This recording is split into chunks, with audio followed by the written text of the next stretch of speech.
Imagine going to bed with a perfect plan and waking up to guns and ID card pointed at you. The police raided my house, whatever. I just got released from custody not too long ago. I didn't shower, I didn't do nothing. I didn't even arrange the apartment. I pulled up the camera in order to recollect events perfectly.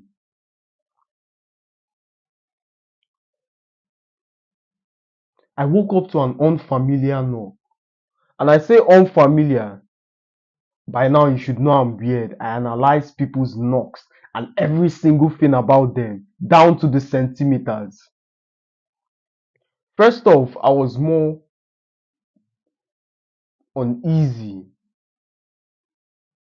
because this is an apartment very few of my friends have been to, and the chances of you invading my day without letting me know, let alone come at this time of the day and the single digits. I lay there quietly, no response. After the footstep receded, I got up, peeped through the hole, and I see this lean stature, about 6'4", very macho black guy. But what made me rest easy was the brown envelope. Could be one of these guys the landlord sent for his bullshit meeting. However, I stepped back quietly to my passage as the footstep approached in order to observe the event. The knocking continues, and I hear someone creeping up the backyard. So the backyard, the house is obviously square. Then I hear someone creeping up through the back door, aggressively opens my window, tears open the net, raises my curtains, and peeps through. Of course, it's the landlord. He's fond of invading people's privacy. My thoughts. But after 3, 4, 5 seconds, this person didn't go. It's not the landlord. I was about to get robbed.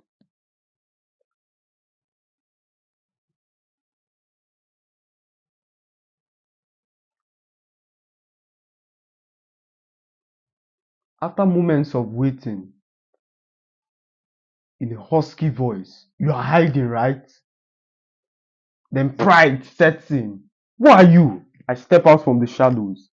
"This is the police, and if you don't open that door right now, you're going to find it very difficult if you break the door."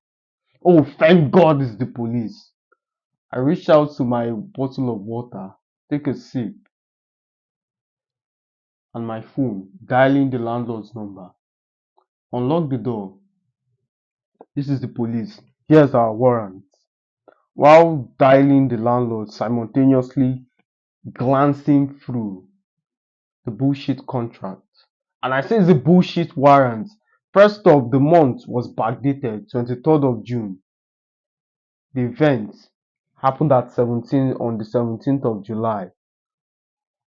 We've received intel that there's kidnapping, use of hard drugs, internet fraud, pornography.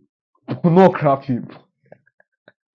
What the hell is wrong with these Nigerians? What is wrong with you Africans?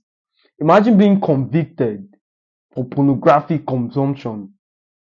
Literally that you're detained in a cell. Why are you in this place? For pornography.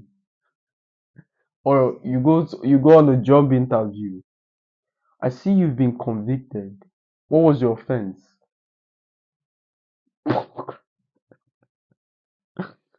Let's be serious.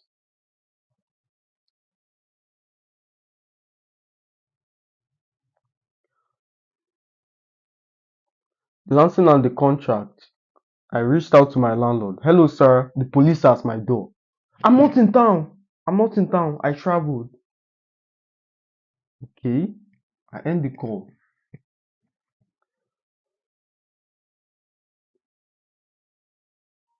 Glancing at this document, I have these two big dudes walking around my apartment. I trail them.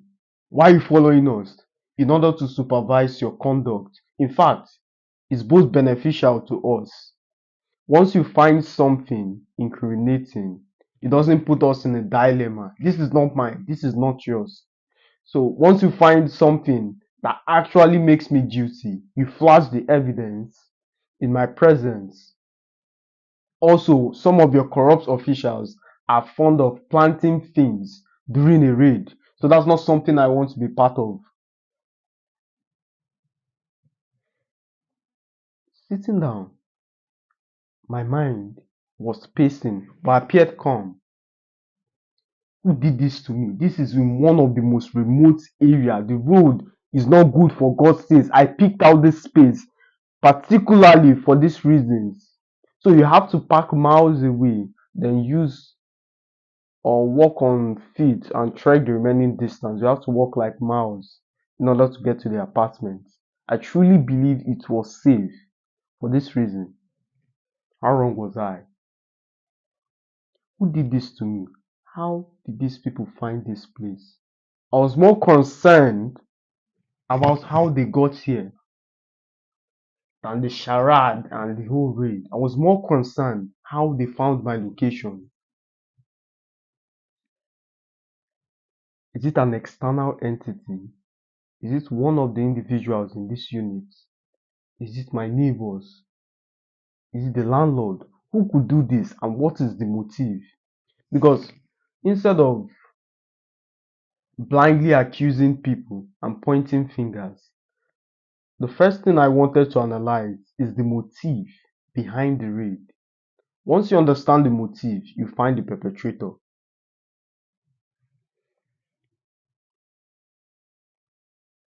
They didn't find anything contained within those documents, which is cultism, kidnapping, etc. So the crimes I was yet to be absolved from was internet fraud.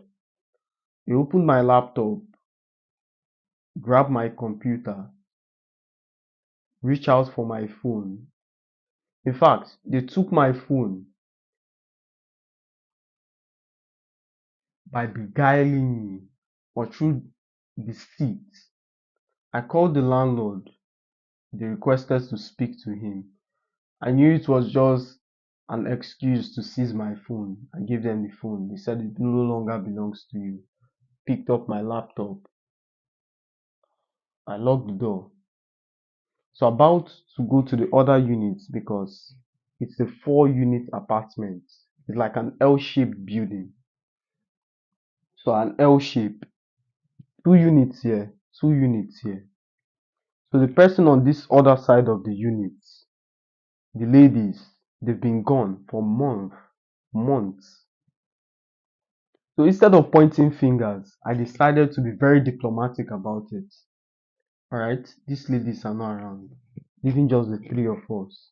This guy, he leaves early in the morning, works a 9 to 5. But for some reason, they were banging his door. My friend, officers, XYZ works 9 to 5. Is probably not around. Then why is this air condition on?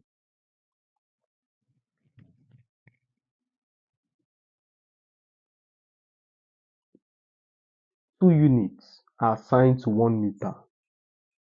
So these 2 units use one light. These 2 units use one light.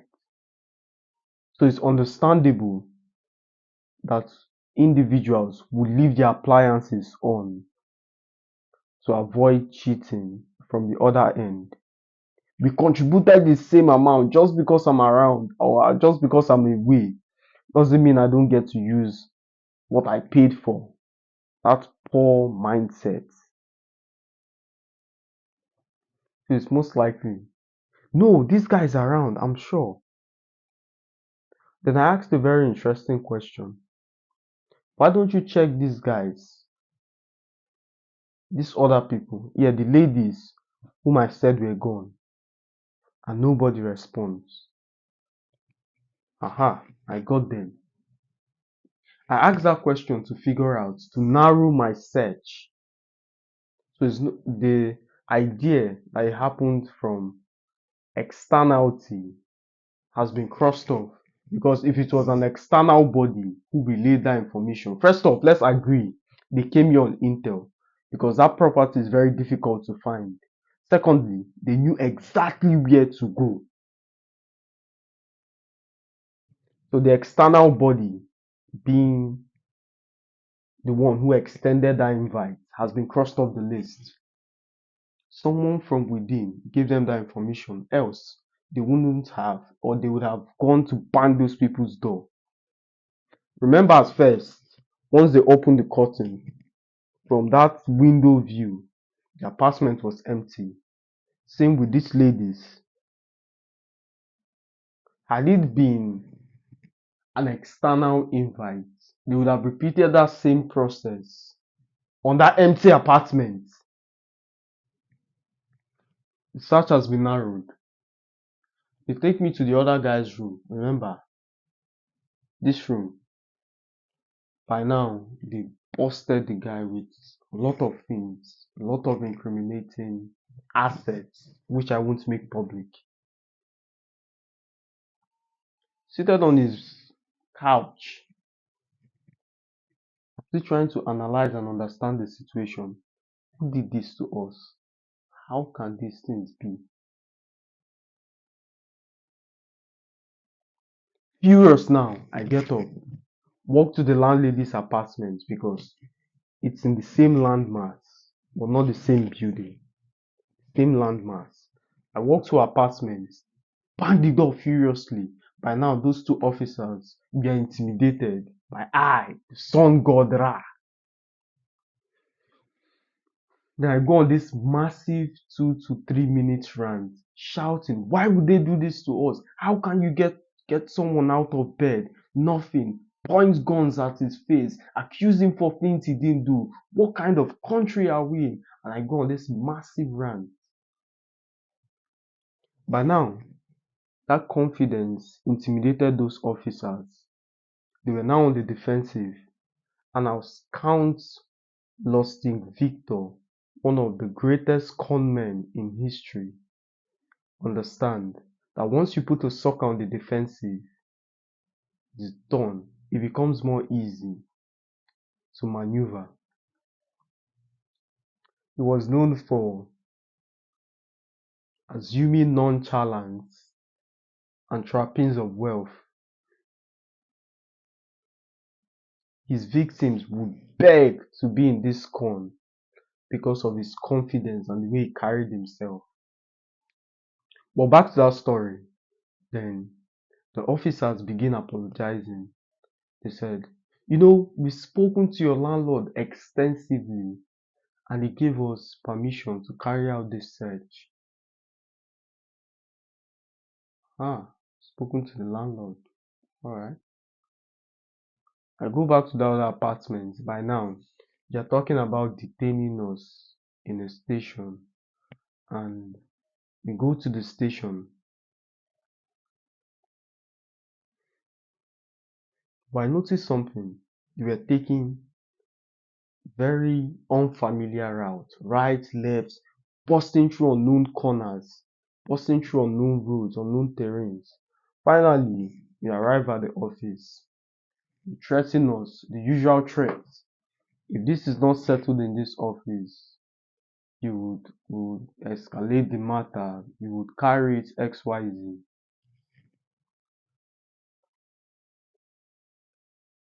Finally, now everything is calm. I have the chance to glance at that bullshit document. After 3 minutes of going through it, I get up. I'm ready to be investigated. All of them burst into laughter. I said, here's my phone, here's my laptop. After 5 to 10 minutes of brutal scrutiny of my life, every single WhatsApp text, every single Facebook text, every single text I have ever extended from a lady to a man, all my accounts, including this YouTube channel, my YouTube studio, how much I've made, they were just rinsing my life. And once they were done, the only thing they could find was an examination paper from how many years ago. Ah, exam malpractice. What are you saying? Are you now doing the job of surveillance? Are you saying?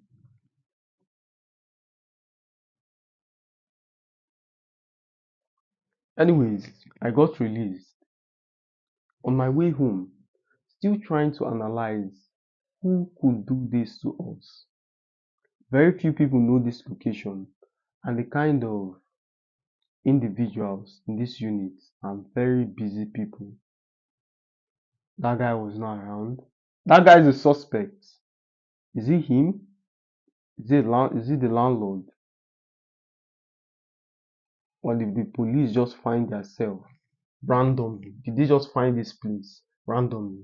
That's all the list. It's impossible to locate this place without specific information. So the landlord and that guy, primary suspects. Still thinking. I called the landlord. Hello, sir. How are you today? Yeah, you said they arrested you. Yes, they did. But I heard they've released you. Yes, they have. Just be careful next time. I know you're not that kind of person. I end the call. Smile to myself.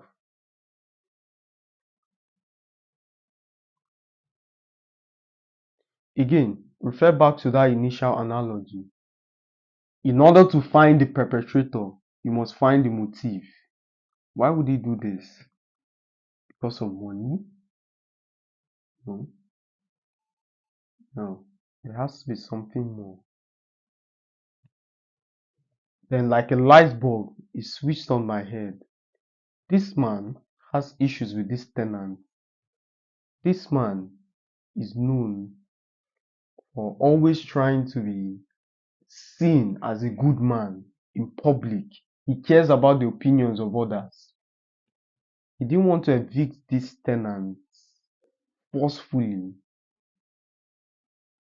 It wanted to be on legal grounds. In other words, you violated my property agreement. You attracted the police to the condo. Therefore, you have to be evicted. Get out. Aha. So this is the motive. 2 hours later, that other guy gets released. He comes to my apartment, sit him down, give him the breakthrough of the analysis. And I said to him, literally, put your house in order. You're about to get evicted. That this is the whole reason this man set this thing up. The whole reason for the dragging and screaming, pointing of weapons is to get you out of this apartment legally. He says, I don't think that's possible. Yeah, I knew he set this up, but my friend, look at the bigger picture. This man raised the rent last year. Raising the rent the following year would make him appear inconsiderate, which goes counter to his public appearance. However, if he evicts you, or if by some alchemy a tenant leaves, he can double the amount, the rental amount, considering the fact that rental properties have skyrocketed over the years.